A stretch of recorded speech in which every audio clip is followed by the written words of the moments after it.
I'm back in the shop this week, guys, and I'm working on a project to help me work on a project. And I know that a lot of you understand how this goes. You get an idea, you want to restore something, you want to work on a project, but before you can get that project done, you have to build something or complete another project. Maybe perhaps make a tool, and that's what brought us to this video. Right now I'm doing this blast cabinet because I want to take nasty old parts and make them really, really clean.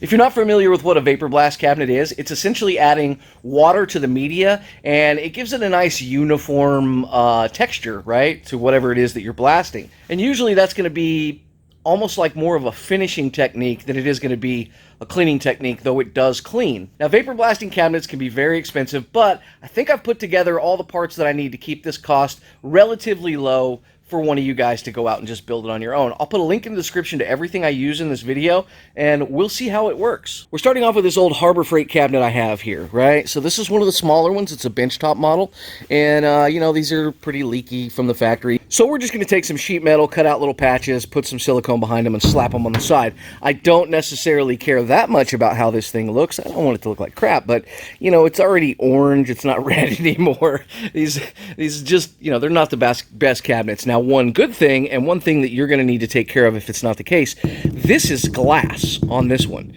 Very lucky. But if you don't have glass in yours, you got the one that has plastic on it, go ahead and just unscrew it. Take this down to Lowe's or Home Depot. They have a glass cutting section. Have them cut you a glass to go in here. One of the things you're going to want is a windshield wiper, right? This thing's going to be spraying water up on the glass.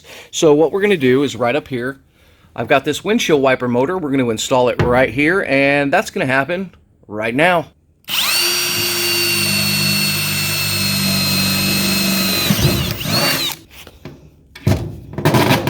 Oh, perfect.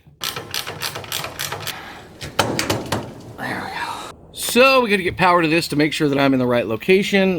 This is all adjustable, so we'll be able to adjust it to where it'll park over here or over here, and should be good to go.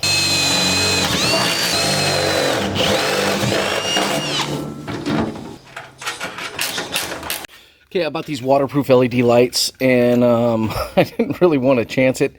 They were cheap. They were like 13 bucks, and I got two of them. These are going to be stupid bright inside there.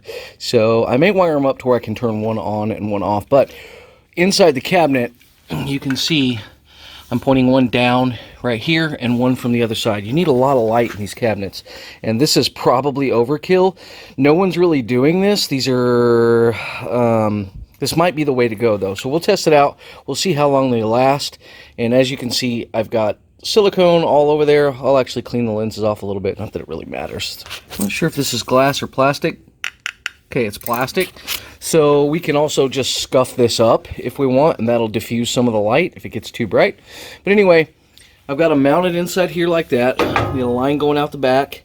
And then right up here, we've got a little caulk on the bolt. So just down and dirty real quick. Not looking for something pretty. Okay, I just wanted to check and see how my lighting works out, and looks really good. We got a nice cross point, so you can see that both the lights are hitting right where I want them. Okay, here we go, just a quick test.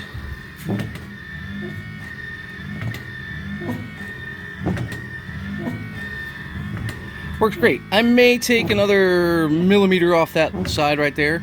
So this table is going to be the base of our project, but it's just nasty. I wanted to try out some of this EvapoRust Safe Erase paint remover. Okay, so here we go. Let's just take a little, I mean, it's not even sharp. It has Bondo on the edge. Let's just see what happens. I was really, really impressed with it. What I like about this paint remover above all the others is it doesn't dry out, right? You can leave this stuff for like 24 hours, and it's not going to dry out. Whereas in 15, 20 minutes after you put your other paint removers on there, they're all crusty, hard to get off. And as you can tell, it's actually very effective. It worked on all different kinds of paint. And also, it's pretty safe. No hazardous fumes. You're not going to get cancer from this stuff. I'll put a link in the description. You guys can go get some of your own on your next project.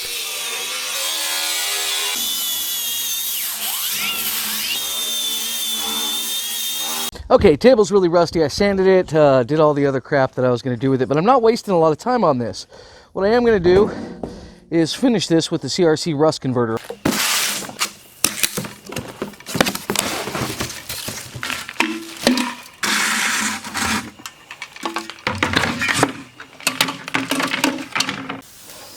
Okay, this is how the pump comes. We need to go ahead and cut this tab off.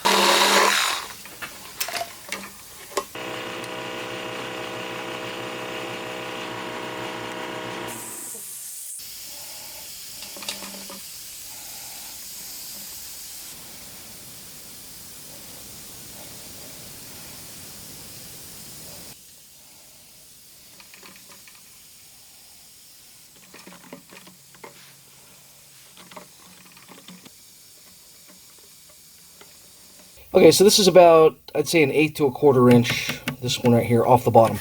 We'll put the media in there, and that will keep it swirling around, right? So the water's going to come out of here, it's going to split this direction, and it's going to split this direction. So this is 5/8 right here, and the hope is that that's a good size, because we don't want to put a ball valve in here. We can't, like, come in here and put something to adjust this down.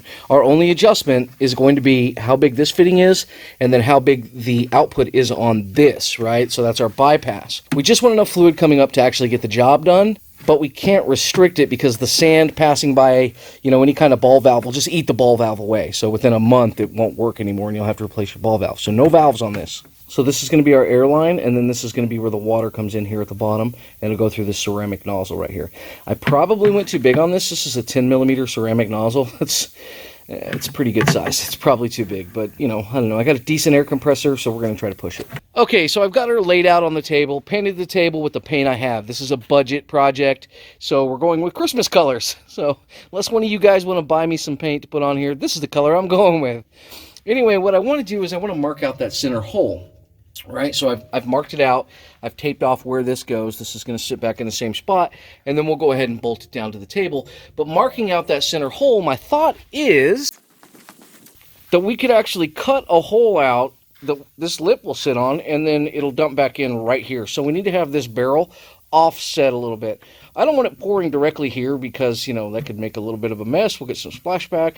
Not that it really matters, but I'd rather have it pour right there. So the Lowe's bucket is looking at my crappy paint job and telling me, it's just like it's in the comment section, do it right. You know what? Here's where I'm at.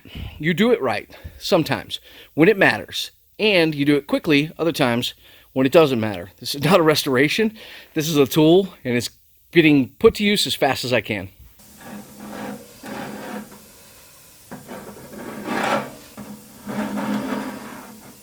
So the wise thing to do would be to stop right now and go ahead and make me a little tool to cut this into a circle.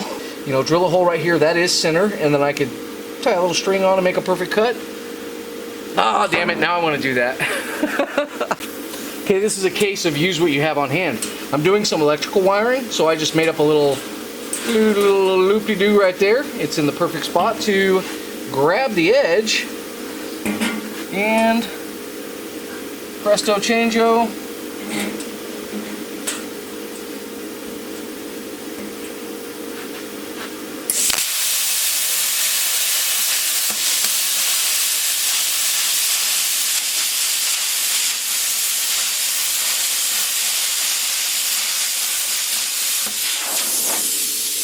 We'll go by hand.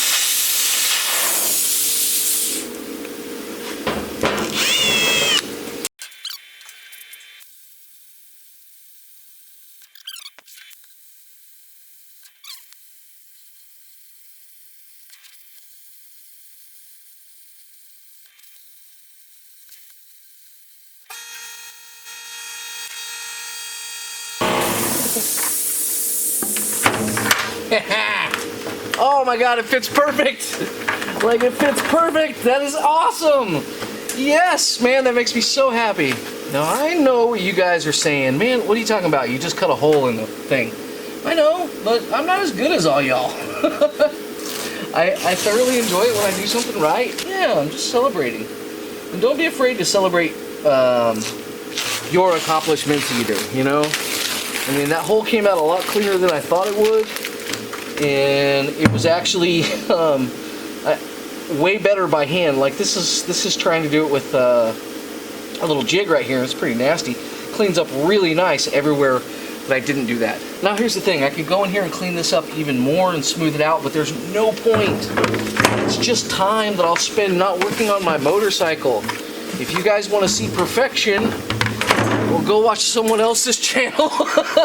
No, in all seriousness, if you want to see, you know, like me taking my time and doing a job right, that's why I'm building this. I'm spending this time so that I can make sure that the motorcycle comes out really good. And I gotta tell you guys, I think that that is good enough. Now, the proof will be in the pudding of everything together. So let's put it all together. Slide this inside. Okay, moment of truth.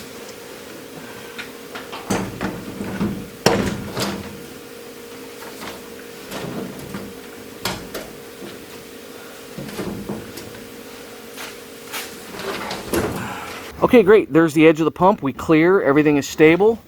That makes me really happy, and my hand is stuck. Now that I know all that works, let's start working on the air control foot pedal and our power control foot pedal. Guys, these were super cheap. I mean, 20 bucks or less for both of these. And these are going to sit down on the bottom, and they'll be kind of in this configuration. What's cool about this and being able to turn these off and turn them on is when your water is running, it's going to be mixing the slurry in the bottom. But due to the Venturi action, and I'll explain that a little further, when you just use the air will suck water through, but the pump will not be circulating the slurry in the bottom. So the water that will be pulled in through suction, and all the heavy media will drop to the bottom, giving us relatively clean water. Then what we can do is turn the gun up here at the wiper and just spray it clean. So I have a 24 amp power supply mounted to the back. This is temporarily mounted here. I've got a box coming for this that's waterproof, and then it also has to be ventilated, right? So we're going to run a pipe up and have you know, make sure no water can get in that way, and then put a fan on there to help keep it cool. So these three right here are just your plug power, and then what we have here is 3 positives and 3 negatives, so we can run 3 things off of this. So these are our lights, and then this right here is our 24 volt, and you can see right there it says 24 volt windshield wiper motor. And the reason I'm showing you that is because this already burned out, like barely any usage, and she's fried. No water got to her. She's got a nice rubber grommet underneath, but I'm not going to recommend this. It's just a really cheap product. So I've got another one on the way, and then when you guys watch the motorcycle build video, you'll see the new one operate. The likelihood of water getting on this and this short-circuiting somehow is very highly unlikely. Like, it's probably never going to happen, but better safe than sorry when dealing with electricity and water. This is the foot pedal setup, and it is fantastic. I can easily hit both. Pump's still on. Let's close that door. I can easily hit both, or I can hit the air. You don't want to run the pump on its own because it's going to backfill this unless you put a check valve in the system. But as long as you don't hit this, you're fine. And if you do hit it, let me show you what happens.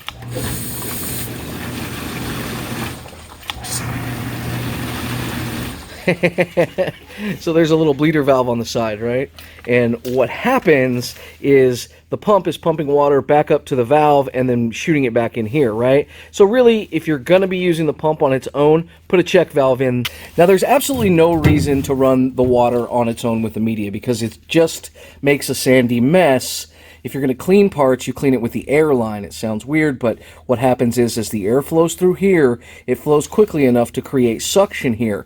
And now the pump is not on, so it's not mixing the slurry in the bottom, and all of that settles to the bottom, and you have a very relatively clean water, and the Venturi action will actually pull the water in. But if you hit the pump will pump water through here, and some will loop back around and go down the air line. So if you plan on, for some reason, pumping the water only, or you're worried about maybe hitting the switch and shooting water into that switch down there, what you want to do is put a check line on this, just a check valve on your air line, and that'll keep anything from being able to go back this direction as opposed to this direction. I couldn't find a check valve in my size, and I also didn't want the extra restriction, so all I'm going to do is put a small plug in that port on the side, and I know not to run the pump on its own. Okay, so we have the 10mm tip in here, and I can't, I'm going to get that a little smaller. You guys can hear the thunder rolling behind me, maybe. So we're going to take this part, and we're going to throw it in there. What it's going to give us is a nice matte, even matte finish. Now, this came out of the smart washer, so it's got almost like a little polish to it. And I may end up polishing the triple tree, but I think what I'll do is maybe, let's try to, this sprays a nice wide pattern, so I don't know if I'll be able to do half of this, but let's give it a shot. Okay, so what we can do, since our wiper's not working, is we can just point our nozzle up here and give it a little bit of air. And that's clean water. It's still gonna have some sand. Still gonna have some sand in it, so you don't want to blast it. Anyway, there we go. Maybe you can see now. Maybe. Don't worry, it'll get messy here in a minute. So this is just air right here. And through Venturi action, it's sucking the water up. And then you have, that's just the water.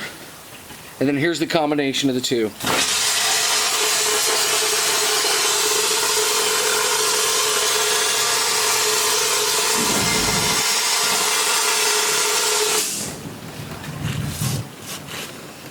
And it's already a huge difference.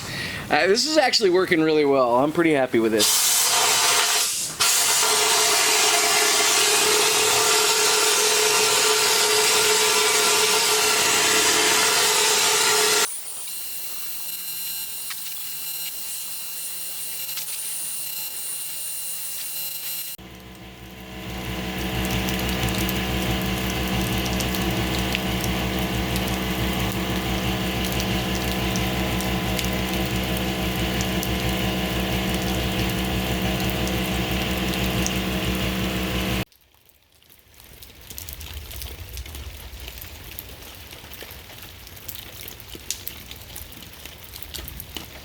It's really not rough texture, but you can tell now it's going to look really, really good on the engine as opposed to that. So that's what we started with.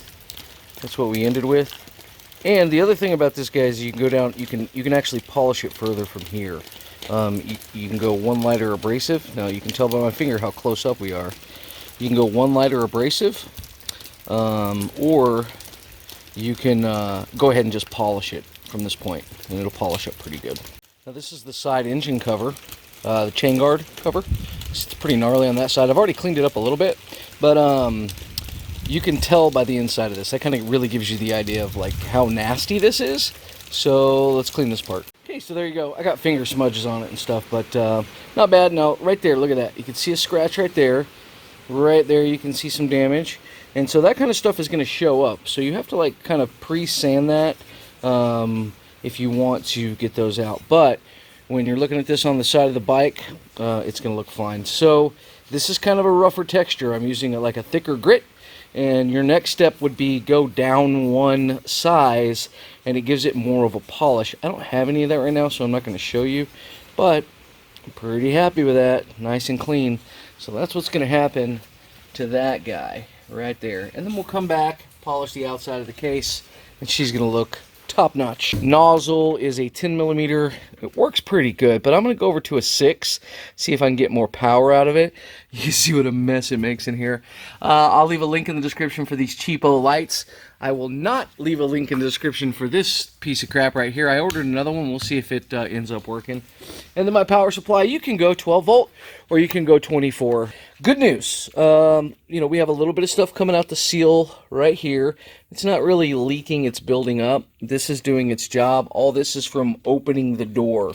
And I haven't cleaned this once. I've opened the door 10 or 15 times. So we'll blow all that off. But from underneath, we have no leaks. All of that is all sound, and that's what I wanted. I have no leaks up top. We have no leaks anywhere back here. All of this is 100% dry. Nothing getting to this electrical. Now that I've run it and cleaned parts, you guys can see why I'm not that nervous about having this right here and having my hand on it. It's not going to kill you. Now that I got this done, I can get back to the motorcycle build and start working on that. Thanks for watching, and we'll see you in about a week or so. Maybe 3.